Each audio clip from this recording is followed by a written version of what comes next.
Hello and welcome back to another video. I'm Solar Builds, and in this video we're going to be looking at why I built the Vienna Cathedral twice, comparing the two versions of the build, and talking a bit about the projects I've been working on since my last video. For those of you who are returning viewers, thank you for your patience. I know it's been almost a year. I now have my doctorate, so I'm Solar Builds PhD, and I have a bit more time now to focus on making some videos. In the last year, I definitely have still been building a lot, learning and exploring and experimenting about how to build realistically more.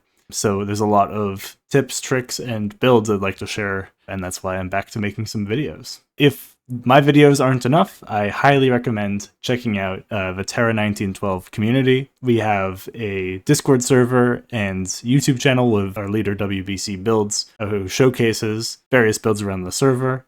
In the near future, the build you see behind me, Kirche am Leopoldsberg, will be shown off in a video, so be sure to check that out. Check out our Discord as well. We'll have a visit day later this month where you can check out this location as well as many others around the server, including some with a spooky theme since it's October. But with that all out of the way, let's get on to the main subject of this video. Here you see the first version of the Vienna Cathedral that I did. I started this in late 2023, and basically my thought process approaching the build was, well, I've been bouncing around between a lot of different projects, and I think Vienna would be cool to build, but I haven't done many churches before, and I've never built anything Gothic before. And the heart and core of historic Vienna is St. Stephen's Cathedral in the heart of the city. And so I decided, let me try the cathedral, and if I can do it, then I'm probably ready to build Vienna. So that's how this build came to be. And it ended up taking about 6 months of work on and off, so wasn't building it for all of those 6 months, but from maybe October of 2023 all the way into about April of 2024, I finished it. Notably, the tower on this build, the tall one, the south tower, was redone no less than 3 times, I believe. Starting completely over from scratch on it. This build also has an interior, which is a feature unique to it. I didn't redo an interior on the second version of the build, and I'll showcase that in a second. And the other things that make this build unique, I chose to build it, and if I'll fly up so that you can see. It is aligned to the Minecraft grid, which helps. A lot of the details get to be flipped across. And in terms of scale, it's at what I like to call 1.5 scale, which means that it takes 1.5 blocks to be a meter. So that's a slightly larger scale than something like Build the Earth, which is at 1:1, and it allows for quite a bit of extra detailing, as you can see here. I'm going to turn off shaders so you get a more kind of honest view and can see all the techniques at work here. The real showstopper of this build is the, in real life and in Minecraft, is the roof.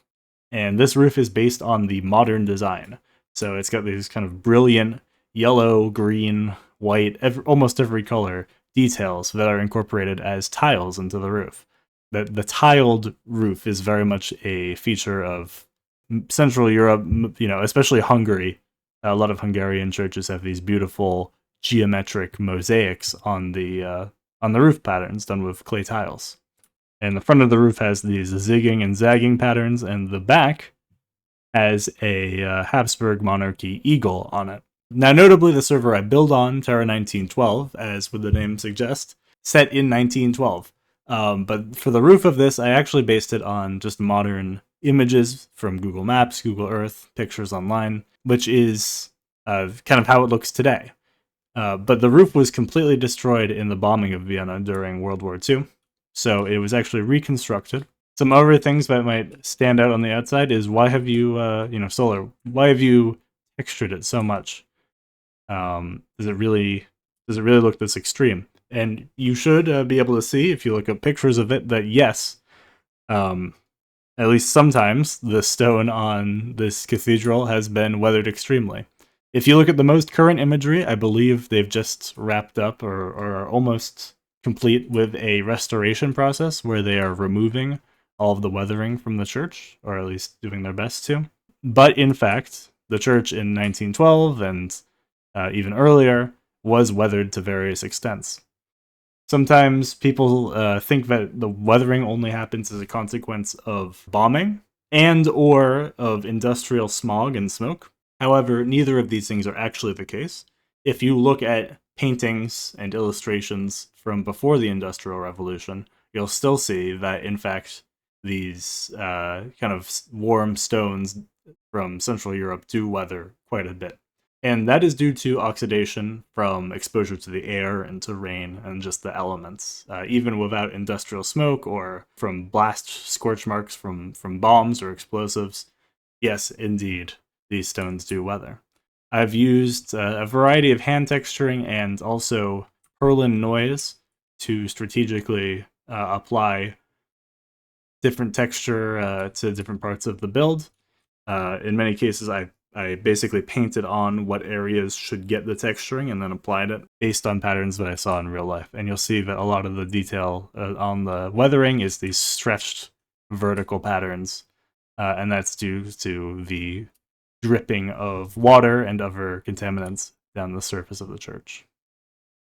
Now you can see on the back here, there is some detailing with the stained glass at the back of the church. I'll show that off when we get to the inside. And speaking of, let's take a look inside now. We are at the very front of the church here, quite an imposing doorway with an inset set of sculptures on top. And just like that, we can walk inside the somber interior of this church. Now, this interior took quite a bit of the time. That was the total dedicated to the construction of this build. And as you can see, it has quite the effect. A lot of debug work went into getting this interior to work at this scale. As you can see on the ceiling, there's various different designs for the different vaults. This one has the three sort of eye shapes in the middle, whereas this one converges to a circle. And the ones on the aisles are actually different from the ones in the center. I believe there's at least 5 different designs here on the roof that I had to do differently. The pillars are carved and have statues of saints on them, as well as about a dozen different altars built into the pillars and on the sides of the church as well. I've used a variety of different colors to try to get the effect of some of the paintings of the saints in these different altars. And at the back, there is a grand high altar after going through the choir. All in all, I don't usually build interiors, but this interior is so iconic that I'm glad I gave it a try. And another fun aspect of the interior that I did is I actually added a wooden support structure to the inside of the roof that you can see here now that I've cut some of it away. So I can put it back. You can see how it fits in. Not a whole lot of stuff going on up there, but I thought it was a fun thing to do, and you can see I did some videos on Instagram that show a cutaway, and you can see the interior of the roof as well as the main body of the church below it. Now, you may be wondering, Solar, this looks like a pretty nice build. It's even got an interior. Why would you want to redo it? I'm going to bring in the updated build, the version 2, and we can compare and talk about why I wanted to build it. Alright, so here's version 1 of the Cathedral, and over here is version 2.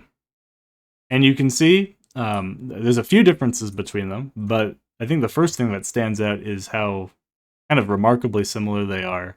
I think when I posted them on Discord and on my Instagram, some people didn't even realize it was a new build, because I can throw up the pictures now, but I managed to grab almost the same angles on the two builds, and the colors and the weathering are kind of similar between them. And I guess the most remarkable thing about that is that none of the design of version 1 was able to be copied onto version 2. And why is that, you might ask? Well, two main reasons. The first thing that you'll see, and it jumps out, this jumps out if I look at it from the side, is that version 1 is about 33% larger than version 2. That is to say, if version 1 was at 1.5 scale, version 2 is at 1:1 scale. So it's a much smaller build. That means that every detail, every window, every door, every spire has to be represented in less space, but still with trying to achieve a similar level of accuracy. So obviously you can't just scale down a block in Minecraft for something as detailed as this. It has to be completely reworked. The other reason, which becomes apparent when I look at them from above, is that version 2 is on an angle. And this basically came about, I decided to build it on an angle, and rather, I decided to build the whole city pretty much on an angle, because I got frustrated with stitching pieces of Vienna together in a way such that they would be built aligned to the grid, but still flow from one place to another the same way that it works in real life. And ultimately, I got tired of that, and I said, why don't I start over, and I'm going to build Vienna at a smaller scale, 1-to-1, and I'm going to build it so that north on my version matches up with the north in Minecraft, which matches up with north in real life. And because Vienna is a medieval city where nothing is, gridded or planned very much, that means that almost everything is not aligned with the Minecraft grid. And after about a year or so of building absolutely everything unaligned to the grid, I have to say I almost don't notice it anymore. I definitely noticed it when building this particular structure. So let's, again, I'll turn off the shaders now that we've got an overview, and I will show you a bit more of a close-up look at it. Now, some important details to note.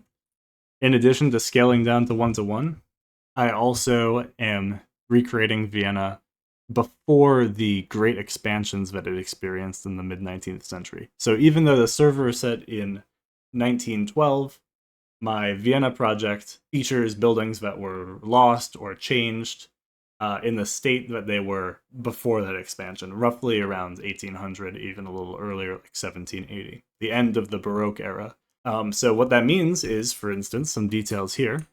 You can see on the old version, all of these gable designs are the same, whereas on the new version, the first one has all the detail built onto it, but these back ones are actually incomplete. They were pretty much flat gables with no tracery, no detail on them.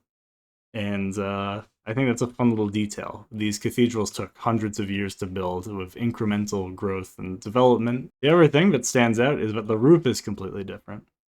And so I used a variety of sources. I'll throw some of them up on screen, but sources from the late 18th century, early 19th century, showing how the building looked. Obviously, we don't have any photos, so we don't know for sure. But based on how most of these artists painted it, it looks like the roof was mixed red, white, and green. With the red and white, they symbolize the Austria part of the Holy Roman Empire, and the green is the color of Hungary, which is especially relevant because Saint Stephen is an important saint for Hungary. In most of the pictures, the red isn't a brilliant scarlet red like on modern Austria's flag, but it faded to more of a maroon or brown color. And that might have just been the color of tiles, roof tiles that were available, or of the weathering over time. But this was the closest I could get to how it's depicted in some of those pictures. The eagle was not yet present. Instead, we have a pretty simple design on this side. But the fancy thing is on the other side. I was able to find an illustration from just about this angle here by Carl Schutz. I'll throw it up on screen. That shows this interesting monogram. The first symbol, I believe, is an AD, and then 784 with a cross in the middle. And if there's any Viennese watching this video or experts on Vienna, I'd love to know the significance of this date, because I'm not sure exactly what it means, but it is how it was depicted at the time. So for this build, I didn't end up adding an interior, so you'll see the windows are kind of just blacked out behind them. But there is a lot of detail, especially given the very small scale of this structure. The whole thing is only about 100 blocks long at its longest, which is not a lot to work with a structure as big as this. So now that you've heard my reasoning for why I've built this cathedral twice, I think I'll show it to you in its current context and show off how much of Vienna I've been working on this past year. So here, as you can see, I've loaded in quite a few chunks here. This is in-game, by the way. There you go. Playing Minecraft, not a render. And this is my progress on Vienna so far. As you can see, quite a bit is still work in progress. But my goal is to have an environment where you can traverse from the winding inner city streets with their baroque palaces and towering medieval churches, out past the old walls of Vienna with their bastions and what they call Vauban-style defenses, out into the ring of suburbs around the city with garden palaces and grand churches and houses, convents, all sorts of different institutions, out in more of a rural setting. So with that, that's pretty much all I had to show in this particular video. If you've made it this far, thank you. I'd appreciate it if you left a comment, and like and subscribe is also fine, but especially leave a comment. Let me know if you liked this video, if you liked the more raw, less edited style, and if there's another type of video you'd like to see me make in the near future. I'm excited to be back and making videos about realistic building in Minecraft, so interested to see your thoughts on that all. And with that, have a good day, and I'll look forward to seeing you next time. Bye-bye.